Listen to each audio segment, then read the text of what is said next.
Olá pessoal, bem-vindos a mais uma aula da disciplina Sistemas Distribuídos. Nessa aula nós vamos tratar das arquiteturas de sistemas distribuídos. Meu nome é Kátia Neles e a gente vai começar agora. Bom, o que nós vamos tratar nessa aula basicamente é sobre o tema arquiteturas de sistemas distribuídos, que de certa forma nós também estaremos dando uma introdução à supercomputação. Uau, mas o que é isso, né? O que são arquiteturas em sistemas distribuídos? Vamos conhecer. Bom, antes da gente falar especificamente de arquiteturas ou modelos arquiteturais em sistemas distribuídos, vamos observar que nós temos arquiteturas na nossa construção civil, né? Se você olhar os diferentes projetos arquitetônicos, diferentes modelos arquitetônicos, você vai observar que eles são diferentes, eles têm características específicas, né? Detalhes que você consegue diferenciar realmente entre um modelo e outro. Bem, nos sistemas distribuídos a gente tem também essa diferenciação e é sobre isso que nós vamos tratar, esses modelos arquiteturais. Bom, em linhas gerais, a gente percebe que os modelos de arquitetura, eles descrevem um sistema, né, em termos de tarefa computacional, tá? Aqui eu vou grifar alguns termos para vocês, no que ele comenta assim, ó, tarefas computacionais e comunicação. Então, como é que uma arquitetura de sistema consegue atender a um chamado, atender um pedido, atender uma solicitação, como é que ele se comunica com os outros elementos daquele sistema computacional. Então, em linhas gerais, a gente tem essa descrição por cada modelo e como ele vai fazer, como ele vai realizar, né? Ainda assim, ainda nesse contexto, a gente coloca assim que vocês vão ver daqui a pouco, vamos falar sobre peer-to-peer, vamos falar sobre cliente-servidor. Então, a gente percebe que cada elemento desse, elemento individual ou seus agregados, né, eles vão se comunicar com outros. E isso realmente tem uma importância muito grande dentro do contexto da arquitetura, porque é isso que vai possibilitar um estilo de atendimento, uma qualidade de atendimento de serviço. Bom, existem modelos físicos, que são a maneira mais explícita de a gente descrever um sistema, né, como você visualiza. Por exemplo, fisicamente é muito simples a gente identificar uma arquitetura, por exemplo, cliente-servidor. Né? Eu sei que eu sou um cliente, estou com uma máquina que é uma máquina cliente de um servidor e eu solicito uma transação, eu solicito um serviço e ele me responde a minha requisição, atendendo-a ou não. Né? Então, em nível de hardware é muito tranquilo você identificar nesse exemplo que eu coloquei. Mas a gente sabe que, no fundo, o que existe é uma especificação de arquitetura de software, né? É um nível de software. A gente vai conhecer que em sistemas distribuídos, o que nós temos interfaceando com o hardware e a aplicação do usuário é o middleware.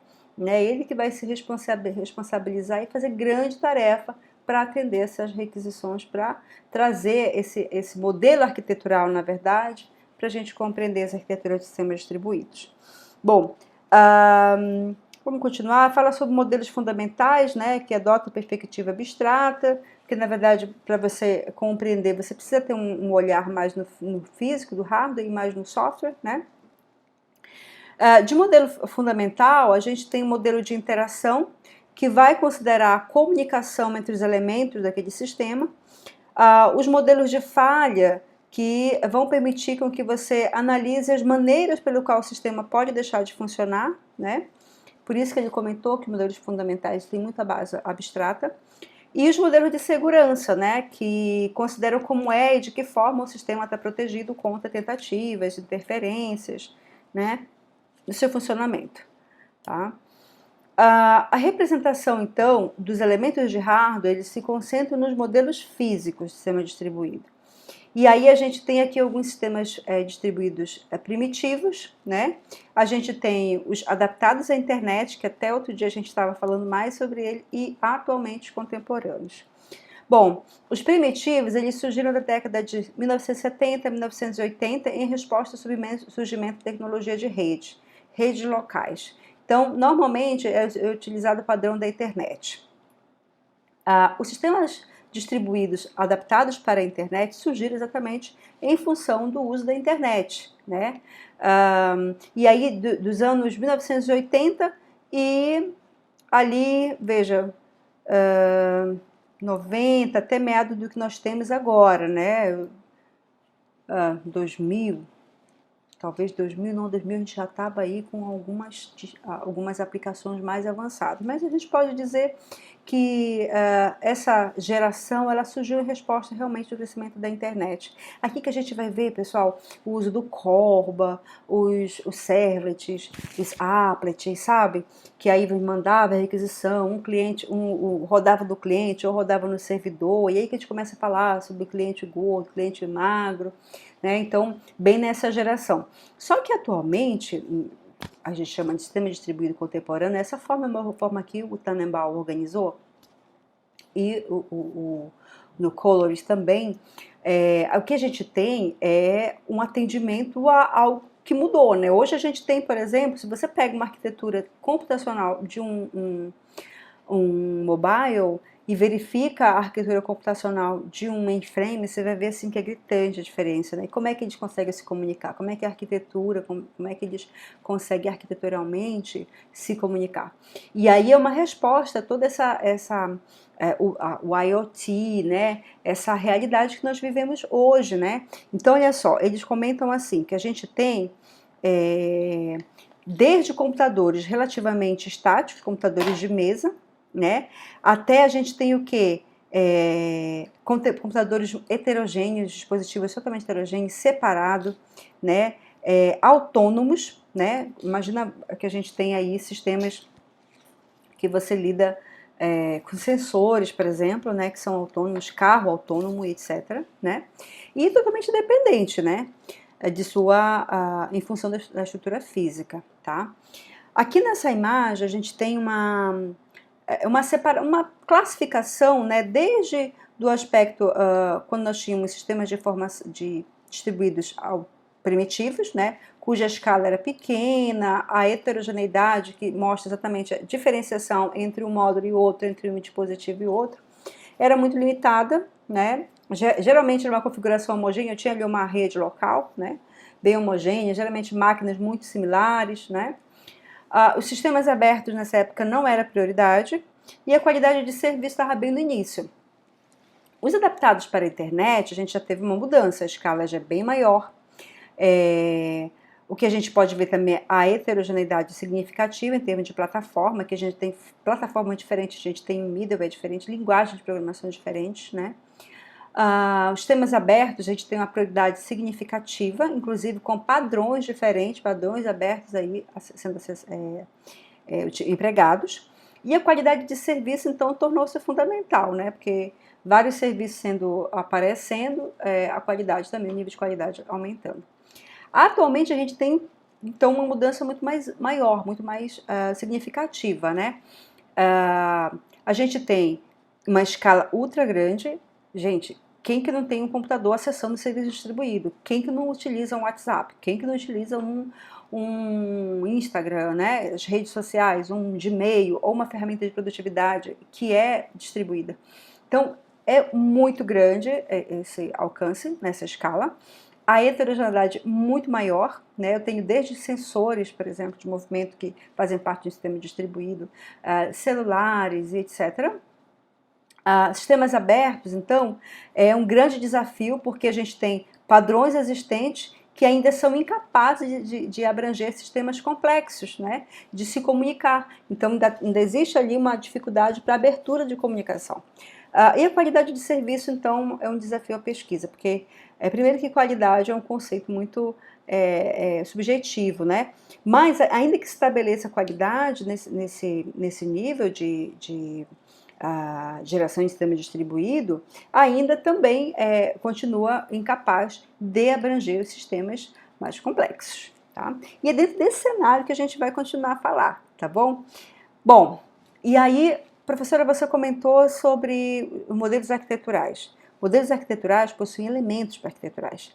E aí isso nos traz alguns questionamentos, né? Primeiro, quais são as entidades que estão se comunicando com o sistema distribuído? De que forma esse sistema distribuído é composto? Quais funções e responsabilidades estão relacionadas na arquitetura global? Quem é responsável pelo quê? Como essas entidades se comunicam e qual é o paradigma de comunicação que elas utilizam? É outro questionamento. E o último aqui, como eles são mapeados numa infraestrutura distribuída física? Qual é a localização? Qual é a sua localização? Como é que funciona? Vocês percebem que é muito mais do que uma questão de modelo arquitetônico, passa também pela questão de organização de redes de computadores e perpassa tudo isso, tá bom? Vamos continuar. Bom, a comunicação sistema distribuído, que é um assunto que a gente vai trabalhar numa outra aula, envolve processos, threads, objetos, componentes, serviços web. E o paradigma de comunicação envolve a comunicação entre processos, a invocação remota e a comunicação indireta.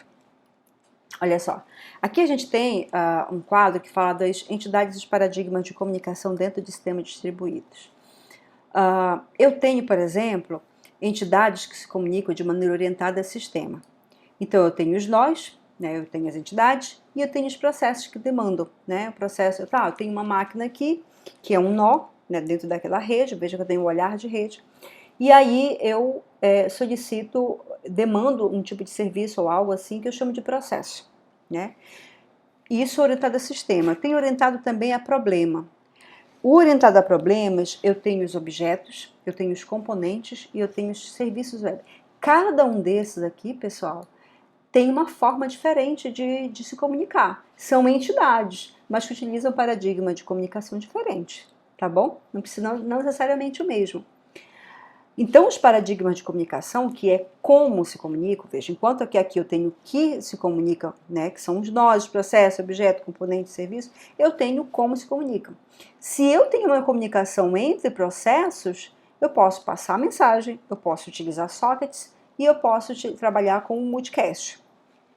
Se eu trabalho uma invocação remota, né, eu trabalho requisição-resposta, faço uma requisição, tenho retorno, eu trabalho RPC ou RMI, que a gente também vai ter uma aula sobre isso, que é bem interessante, tá? Para ver a tecnologia que utiliza. E a comunicação indireta, que é a comunicação em grupo, publicar, assinar, fila de mensagem, espaço de tupla e DSM. Essa aqui mais ainda novinha, né, gente? Essa aqui é mais atual diante do cenário que a gente trabalha. E a gente vai ter uma aula específica para tratar sobre isso. Vamos continuar falando sobre arquitetura. Bom, a primeira arquitetura que a gente vai trabalhar é a arquitetura cliente-servidor. Historicamente, ela é mais antiga e provavelmente aqui você já percebe de primeiro. Se bem que o pessoal que é bem novinho, né, que não atua muito tempo na área, já vai direto para a arquitetura mais peer-to-peer, né, outras arquiteturas híbridas. A arquitetura cliente-servidor é aquela que basicamente hoje é muito transparente esse serviço, mas você que trabalha, que estuda ciência da computação precisa saber disso. Que eu tenho uma máquina, eu tenho um cliente, e esse cliente solicita algo do servidor e o servidor me responde. Né? Possui uma arquitetura simples, então uma estrutura simples, no qual os processos assumem o papel de cliente e servidor. Então é o processo que vai ser, que é a solicitação, que vai levar a minha solicitação para o servidor. E os processos clientes interagem com os processos servidores localizado em computador distinto, tá? Fisicamente distinto, localização distinta, tá? Aqui a gente tem uma forma de invocação, você tem a invocação e você tem o retorno. Eu tenho um cliente aqui e esse cliente me faz uma solicitação, que eu chamo de invocação, e o servidor lhe dá um retorno, um resultado. E aí assim você vai com todos os outros. A gente tem então que essa imagenzinha aqui é um processo, tá?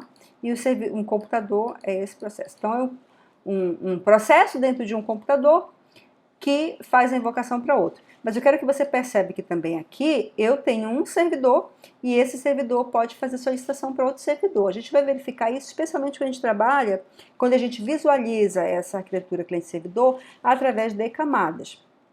Veja só que nessa imagem, a gente tem 3 camadas. Uma camada, que é a camada de interface de usuário, né, onde todo usuário vai ter o acesso, né, desde o mais simples, utilizando um terminal de comando de texto, até as interfaces mais sofisticadas. Então, esse é o nível de interface de usuário.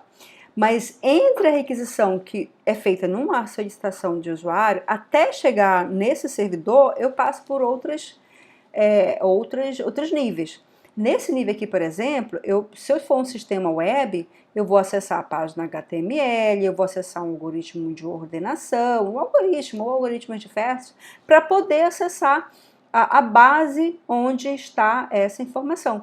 E essa base aqui, ela vai pertencer ao nível de dados. Então, eu tenho mais outros níveis, eu tenho outros níveis que eu vou trabalhar.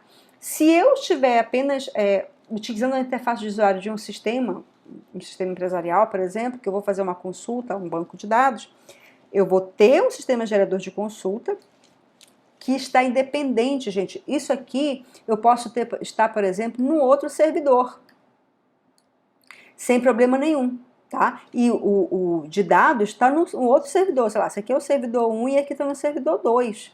Tá? Isso não impede.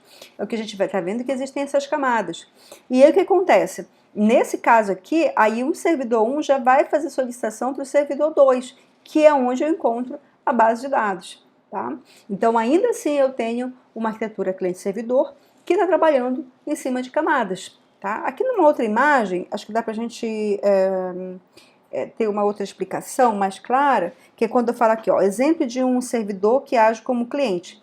Então, eu tenho interface de usuário aqui, né? Ele faz uma solicitação, eu estou lá utilizando um serviço, eu faço solicitação para o servidor de aplicação. Digamos que eu estou executando um código remoto, e aí o servidor de aplicação vem, e em determinado momento eu preciso acessar dados do banco de dados. E aí, então, esse servidor vai fazer solicitação para quem? Para o servidor de banco de dados, para poder eu ter o retorno que eu estou aguardando.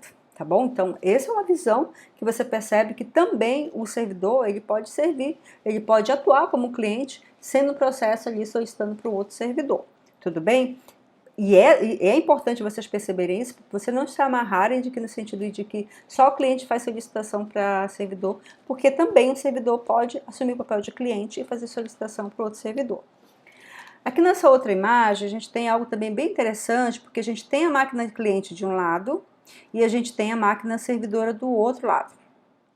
Aqui eu quero trazer 2 explicações para vocês que são importantes, que a gente são explicações sobre o Fat Client e o Thin Client. Aqui o cliente gordo, Fat Client, é aquele cliente que eu tenho muita aplicação dentro dele, que eu executo dentro do cliente. Então, a máquina cliente, um computador, para eu conseguir executar, ele tem que ter uma boa memória, um bom processamento, né? Para poder eu realizar a execução daquilo que eu estou buscando. Já o Thin Client, a ideia é que ele mais se aproxime de um terminal, né? Chegando até muitas vezes a ser um terminal burro, onde eu tenho só interface de usuário e toda a execução de aplicação de banco de dados está em um outro lugar, está no outro servidor. Tá? Então, eu tenho essa classificação também aqui que vocês podem visualizar. Letra A, B e C são classificados aqui como clientes magros, né? Eu não peso na máquina cliente grande poder de processamento, armazenamento, etc. Já o cliente gordo, o Fat Client, aqui desses D e E, eu tenho já algum tipo de execução que requer que o cliente não seja um terminal simplesmente, né? Que seja uma máquina aí que tenha uma melhor capacidade. Quero que vocês percebam aqui que quando a gente olha, assim, sem estudar os por que não, né? As características não tão boas dessa arquitetura, a gente já começa a pensar em algumas situações. Por exemplo, e se eu tiver muitos clientes, todos os clientes querem acessar de uma só vez aquele servidor, o que vai acontecer? Vai cair, né? E não vai conseguir atender. Ou então ele vai demorar muito na sua resposta, porque ele dá uma resposta, mas se ele demora muito, como é que fica a qualidade também? Então aqueles elementos lá acabam sendo alcançados e isso não é bom. E aí, pensando nisso, a gente tem uma outra arquitetura. Nessa arquitetura, o nome dela é peer-to-peer, e nela, todos os processos envolvidos na tarefa ou atividade vão desempenhar funções semelhantes.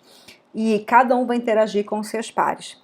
Então, na verdade, clientes e servidores mudam o papel. Todos podem interagir com todo mundo, né? Não há distinção de processo entre clientes e servidores. Essa é a ideia. Está aqui, ó. Não há sem distinção entre processo cliente e servidor, nem entre computadores em que são executados. Não há. Né? Todos vão entrar aí podendo receber solicitação ou fazer solicitação. A gente vê aqui nessa imagem, eu tenho aqui objetos compartilháveis, aplicações compartilháveis. E elas podem ser solicitadas, compartilhadas de um computador, veja que eu chamo aqui de peer 1, é o par 1, né, o par 2, e eles podem tanto enviar requisição quanto receber, tá? Essa é a arquitetura do peer-to-peer. E o que é interessante também para a gente observar é a ideia de serviço. Um serviço também, vamos imaginar um serviço de e-mail, por exemplo, né? Que hoje a gente vê, imagina, se você não deve imaginar, por exemplo, que o Gmail do Google, que ele é provido apenas por um servidor, né? Porque o serviço é imenso, são muitas informações. Então, aqui nesse exemplo, a gente percebe que nós temos 3 máquinas, 3 servidores, e que um servidor desse pode estar em paralelo, tá? A gente está pensando aqui, queria que você observasse isso também, que recebe demandas de clientes e que a atende também. E aqui, então, a gente tem uma orientação a serviço. Tudo bem? Então, tem uma diferença bem maior aí, né? A gente percebe que existe uma melhoria de uma arquitetura para outra, tá? Então, nesse caso, o padrão de comunicação depende totalmente dos requisitos da aplicação, daquilo que eu estou solicitando. Porque o que eu solicito aqui desse peer de hoje por 3 pode ser totalmente diferente do que o 1 solicitou, tá? E assim sucessivamente com os demais componentes. E aqui, gente, a rede e os recursos computacionais pertencentes aos usuários do serviço também podem ser utilizados para suportar esse serviço, tá? Para dar suporte. Bom, a terceira arquitetura que eu quero comentar são as arquiteturas híbridas. E nelas a gente tem a combinação dos modelos arquitetônicos, que a gente já viu, né? Combinação, por exemplo, de, eu tenho cliente-servidor, mas também tenho peer-to-peer, né? E aí eu tenho o exemplo do servidor de borda e os sistemas distribuídos colaborativos. Vamos lá? Vamos ver? Bom, o sistema de servidor de borda, a ideia dele é assim, eu trabalhar, disponibilizar na internet, né, esses sistemas, onde os servidores são colocados na borda da rede. Olha só nessa imagem aqui. Aqui a gente tem internet, né, aqui nessa imagem, tá? E a gente tem, por exemplo, provedor de conteúdo aqui, que está provendo, né, para um provedor de serviço de internet, esse cara aqui, digamos que ele é o 1, e para esse cara aqui, que é o 2, que também provê aqui, para uma outra, mas subrede, tá? Essa aqui é uma rede corporativa, e aqui eu tenho o servidor de borda. Veja, eu tenho um servidor de borda que esse cara, eles ficam bem na borda da internet, fornecendo serviço para outras redes. Olha só. Então, um exemplo dessa fronteira, né, é o ISP, que é o provedor de serviço de internet, são os provedores de serviço de internet que a gente tem, né? Um único servidor servindo como servidor de origem, do qual se origina todo o conteúdo. Então, o nosso olhar aqui, ó, tem provedor de conteúdo aqui na borda e ele passa a fornecer para os demais servidores, atuando realmente à borda da internet, tá? Bom, os sistemas distribuídos colaborativos, a gente chama de peer-to-peer de transferência, né? Um exemplo disso é o BitTorrent. Qual é a ideia do BitTorrent? Quando um usuário estiver procurando um arquivo, ele vai transferir porções de arquivos de outros usuários até que as porções possam ser montadas em conjunto, e aí você tem o arquivo completo. E aí isso demanda o quê? Demanda compartilhamento, né? É como, por exemplo, eu pegar eu preciso que uma aplicação minha seja executada.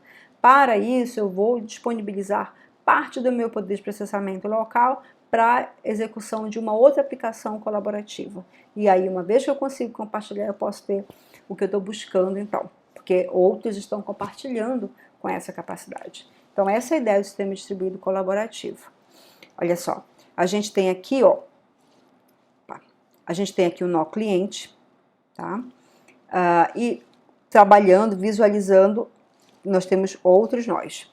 E aí eu tenho uma página do BitTorrent aqui no servidor web, eu solicito, né, um determinado arquivo e ele vai para um rastreador. Esse rastreador vai listar todos os nós que armazenam esse arquivo que eu estou buscando. Ele é o rastreador. E aí eu tenho que verificar quais nós desses podem armazenar esse F para poder me dar o retorno de qual desses nós, de como é que eu vou receber esse arquivo. É claro que você pode observar, professor, eu tenho aqui tem que ter a referência de um rastreador, tem que ter o rastreador, será que isso não pesa? Né? Será que isso não dá trabalho? Porque eu estou imaginando aqui que eu preciso de algo, um arquivo que muita gente tem pedacinho para juntar tudo, e aí também quando eu quero oferecer, não vou poder fazer isso só, vou fornecer um pedaço. Será que isso dá trabalho? Será que fica pesado? Isso também é uma questão a se pensar dentro desse modelo, tá? Bom, um outro aspecto importante para a gente comentar nessa questão de arquitetura é o profissionamento da arquitetura, das arquiteturas e o middleware. E aí quando eu falo de middleware, eu estou falando de aplicações, estou falando de software. Olha só, aqui a gente tem uma camada de middleware, tá? Interfaceando com várias aplicações de software, né, que estão presentes nos diversos computadores. Mas veja, cada computador desse vai ter o seu próprio sistema operacional local. Ó.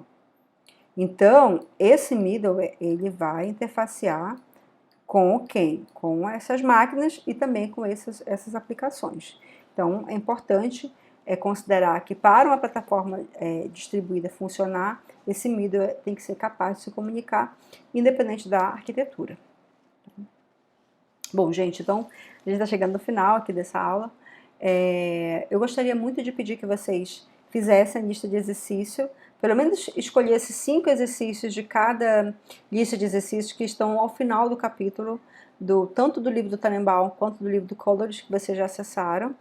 E aí também eu vou pedir que vocês respondam o questionário que vai estar disponível dentro do Google Classroom, tá bom? Eu espero que vocês tenham gostado da aula e a gente pode conversar mais. Tchau, tchau.